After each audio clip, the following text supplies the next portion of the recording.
ഏക്താ പരേഡിന്റെ സംഘാടനത്തിൽ ക്രമക്കേടുകൾ. മോദിയുടെ സഹോദരന്റെ പങ്കെന്ത്?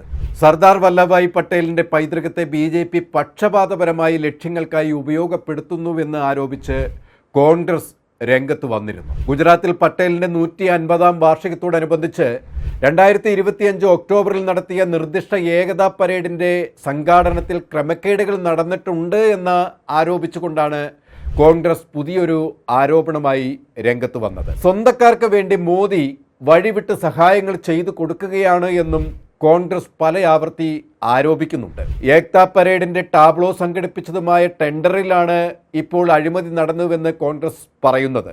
എല്ലാ ടാബ്ലോകളും തെരഞ്ഞെടുത്ത് 5 സ്ഥാപനങ്ങൾക്ക് മാത്രമായി തയ്യാറാക്കാൻ കഴിയൂ എന്ന് അമിത്ഷായുടെ നേതൃത്വത്തിലുള്ള കേന്ദ്ര ആഭ്യന്തര മന്ത്രാലയം ഒരു സർക്കുലർ പുറപ്പെടുവിച്ചതായിട്ടാണ് ഗുജറാത്ത് കോൺഗ്രസ് നേതാവും രാജ്യസഭാ എംപിയുമായ ശക്തി സിംഗ് ഗോഹിൽ പറഞ്ഞത്.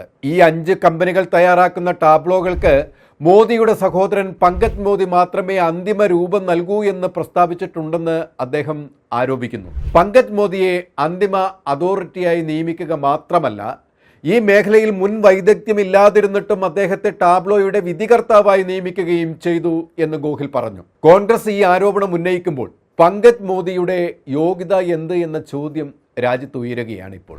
അദ്ദേഹം 1981 ക്ലാസ് 3 ഓഫീസറായി ഇൻഫർമേഷൻ വകുപ്പിൽ ചേർന്നുവെന്നും പിന്നീട് യോഗ്യനല്ലാതിരുന്നിട്ടും പങ്കജ് മോദി ക്ലാസ് 1 ഓഫീസറായി ഉയരുകയായിരുന്നുവെന്നും ഇത് എങ്ങനെ സംഭവിച്ചു എന്നുമാണ് കോൺഗ്രസ് ചോദിക്കുന്നത്.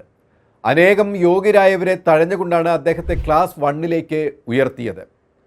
തൻ്റെ ആശ്രിതരും സതീർത്ഥരും ബന്ധുക്കളുമായവർക്ക് മാത്രമായി മോദി രാജ്യഭരണ തലപ്പത്തിരുന്ന് വഴിവിട്ട സഹായങ്ങൾ ചെയ്യുന്നതിൻ്റെ വ്യക്തമായ ഉദാഹരണമാണിത്.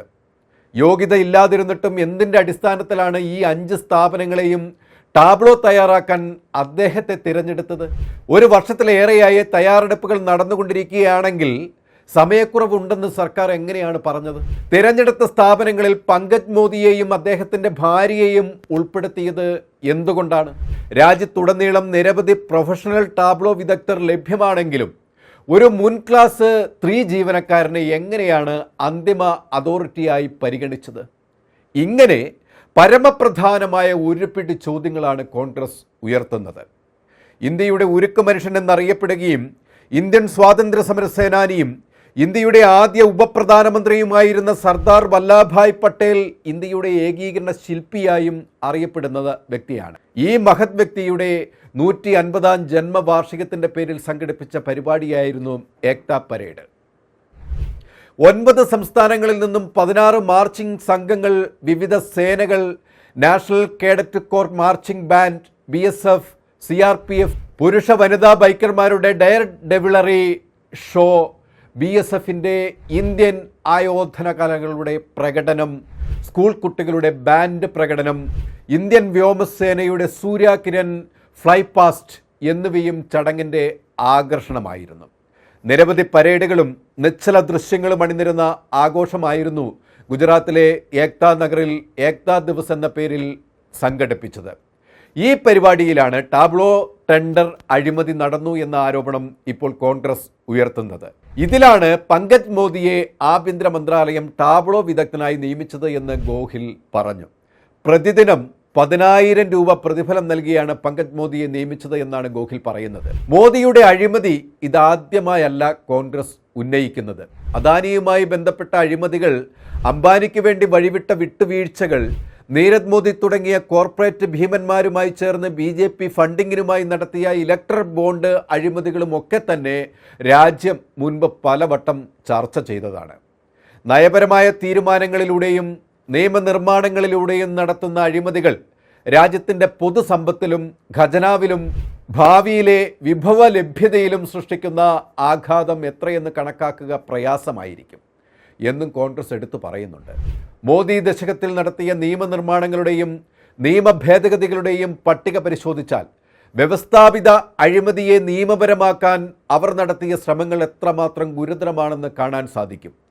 ആ നിയമങ്ങളൊക്കെയും വിശദമായ പരിശോധനയ്ക്ക് വിധേയമാക്കുക എന്നത് ശ്രമകരമായതുകൊണ്ട് തന്നെ ഏറ്റവും സുപ്രധാനമായ ചിലത് മാത്രം എടുത്ത് ഉദാഹരണമെന്ന നിലയിൽ മേൽപ്പറഞ്ഞ അഴിമതികൾ ഇവിടെ ചൂണ്ടിക്കാട്ടുകയാണ്. മോദിക്കാല അഴിമതികളിൽ നയപരമായ തിരുത്തലുകളിൽ കൂടിയല്ലാതെ അവയ്ക്ക് തടയിടാൻ കഴിയില്ല എന്നത് ഓർക്കേണ്ടതുണ്ട്. കള്ളപ്പണ വ്യവഹാരങ്ങൾ തടയിടുക എന്ന ലക്ഷ്യം വെച്ച് രാജ്യത്ത് നടപ്പിലാക്കിയ നോട്ട് നിരോധനം രാജ്യത്തിൻ്റെ സമ്പദ് വ്യവസ്ഥയെ സംരക്ഷിക്കുകയല്ല, തകർക്കുകയായിരുന്നു എന്നാണ് കാണേണ്ടത്. വിജയ് മല്യ, നീരവ് മോദി, ലളിത് മോദി, മെഹുൽ ചോക്സി തുടങ്ങിയ 46 വൻകിട കോർപ്പറേറ്റുകൾ പൊതുപണം തട്ടിയെടുത്ത് വിദേശത്തേക്ക് കടന്നു. എന്നാൽ ഇവർ ഒരു തരത്തിലും വിചാരണയ്ക്ക് വിധേയമായില്ല എന്നതും പ്രധാനമന്ത്രിയുടെ മേലുയരുന്ന ആരോപണമായി നിലനിൽക്കുകയാണ്. പനാമ പേപ്പർ അഴിമതി അന്താരാഷ്ട്ര കുറ്റവാളികളുടെ പട്ടിക വെളിപ്പെടുത്തുകയും അതിൽ നിരവധി ഇന്ത്യക്കാരുടെ പേരുകൾ കണ്ടെത്തുകയും ചെയ്തിട്ടും ഒരു കുറ്റവാളികൾക്കും എതിരെയും നടപടി ഉണ്ടായില്ല.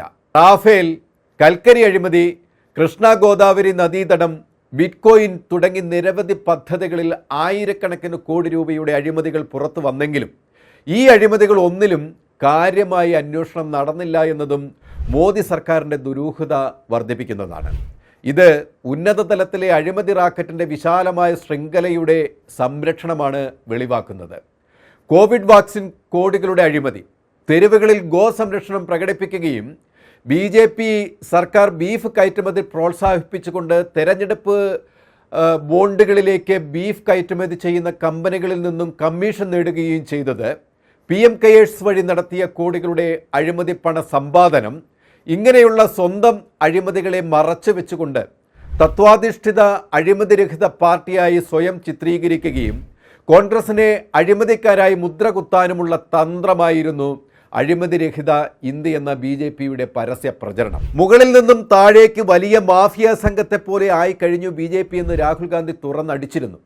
പ്രധാനമന്ത്രി കൗശൽ വികാസ് യോജനയിൽ വ്യാപക ക്രമക്കേടെന്നാണ് രാജ്യത്തെ പരമോന്നത ഓഡിറ്റ് സ്ഥാപനമായ controller and audit general of India പാർലമെൻറ്റിൻ്റെ ശീതകാല സമ്മേളനത്തിൽ സമർപ്പിച്ച റിപ്പോർട്ടിൽ പറഞ്ഞിരുന്നത്. ഒരു തരത്തിലും രാഷ്ട്രീയപരമായോ ഭരണപരമായോ നീതിധർമ്മങ്ങളുടെ തരിമ്പുമില്ലാതെ അഴിമതിയുടെ ആഴക്കടലിൽ മുങ്ങിക്കുളിച്ചിരിക്കുകയാണ് BJP. തങ്ങളുടെ ആശ്രിതർ വഴിയും ബന്ധുക്കൾ വഴിയുമൊക്കെ നടത്തിയ അഴിമതിയുടെ കണക്കുകൾ ഇനിയും പുറത്തു വരാനിരിക്കുന്നതേ ഉള്ളൂ എന്നാണ് പ്രതിപക്ഷം പറയുന്നത്. 11 വർഷം മോദി സർക്കാർ ജനാധിപത്യത്തെയും രാജ്യത്തെയും തകർക്കാനാണ് ശ്രമിച്ചത് എന്ന് കോൺഗ്രസ് സമർത്ഥിക്കുമ്പോൾ BJPക്കെതിരെ പോരാടാൻ ഇന്ത്യയിൽ കൂട്ടായ പ്രതിഷേധങ്ങൾ ഉയരുന്നുണ്ട് എന്ന് വേണം കരുതാൻ. അത് രാജ്യത്താകമാനം പടരുകയാണ്. ഇന്ത്യ മുന്നണിയുടെ ഒത്തൊരുമ രാജ്യത്തിനെ തന്നെ ഒന്നിച്ചു നിർത്തുന്ന കാഴ്ച പ്രതീക്ഷ നൽകുന്നതാണ്. കൂടുതൽ വാർത്തകൾക്കും വിശേഷങ്ങൾക്കും ഞങ്ങളുടെ channel like, share and subscribe ചെയ്യുക. കൂടാതെ സബ്സ്ക്രൈബ് ബട്ടണിലെ ബെല്ലൈക്കൺ എനേബിൾ ചെയ്യാനും മറക്കരുത്.